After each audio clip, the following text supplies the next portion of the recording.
Welcome to the Mad Lab. Today we're going to give you some tips on starting an abandoned vehicle. Tell you the truth, I'd rather be editing a video with some real action. Like a movie. An action movie. With people running for their lives. And getting shot at. And a chopper's chasing them. Shots fired, shots fired. Chopper 1 to base. I have visual on 2 suspects. Chopper 1, this is base. Suspects are extremely dangerous. Proceed with caution. Suspects are headed to the old scrapyard. This is the head of the research department. These suspects are highly trained and very resourceful. It looks like they're going to try and get the old Samurai running.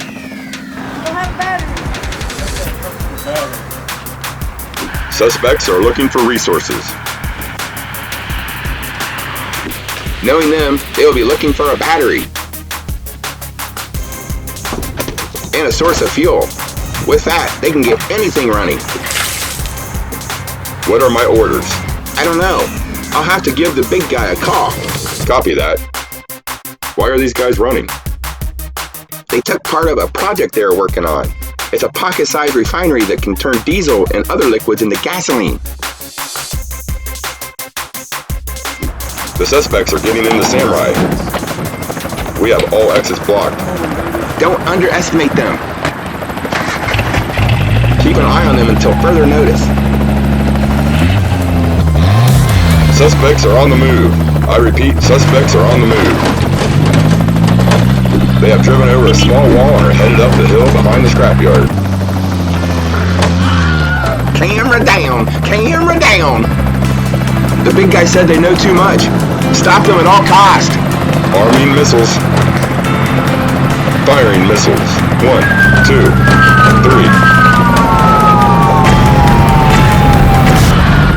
3. Ground team, get in here and clean up this mess. And then they drive away without a scratch. Man, that'd be fun to edit. But I'm stuck editing Travis and Jess getting this old Samurai running. So let's get this over with. This fine-looking vehicle is an 87 Suzuki Samurai. When starting a vehicle that has been sitting for a while, it is a good idea to walk around it and give it a good once-over. Go ahead and give it a good shake. Crawl under it and see what's up with its undercarriage. And as every man knows, eventually, you'll have to touch it with your foot. Now you can put your attention under the hood. Look for anything that's damaged or out of place. Always make sure to check the air filter.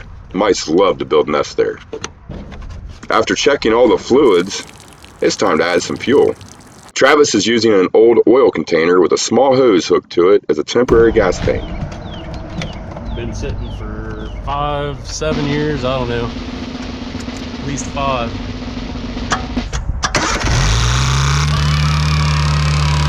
That noise you hear is the fan hitting the hose above it.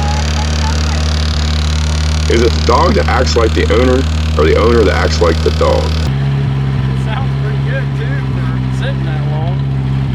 Let's go wheeling. Speaking of wheeling, we're making some videos to show you how to make this thing into a serious wheeler for 500 bucks. You better subscribe. We already have some streetable Cherokees calling us out to rumble.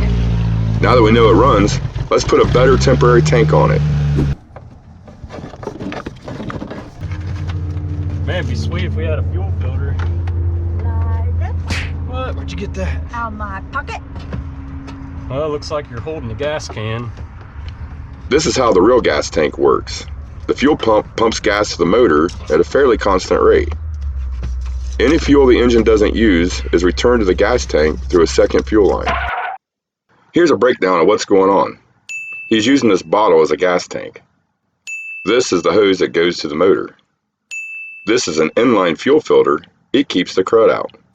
This thing is cool. It's a metal tube zip tied to the supply line. It keeps the fuel line from floating in the gas, and it holds the hose just off the bottom of the bottle. This is Travis. This is the return line. It returns any fuel the motor didn't use. It's not a very safe setup, but it'll make it to the shop like this. This is real safe. Alright.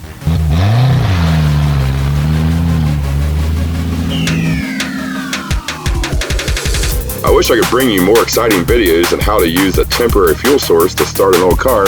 Oh well.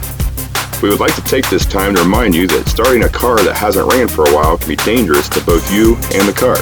Make sure to check the fluids for any contaminations. Keep your nose open for any wires that might be getting hot. If you feel like you might be getting in over your head, don't be afraid to ask for help. Be sure to like this video and subscribe to our channel. You don't want to miss any of our boring content. This has been a promotion, fabrication, and adventure production. We do it different. No samurais were injured in the making of this video.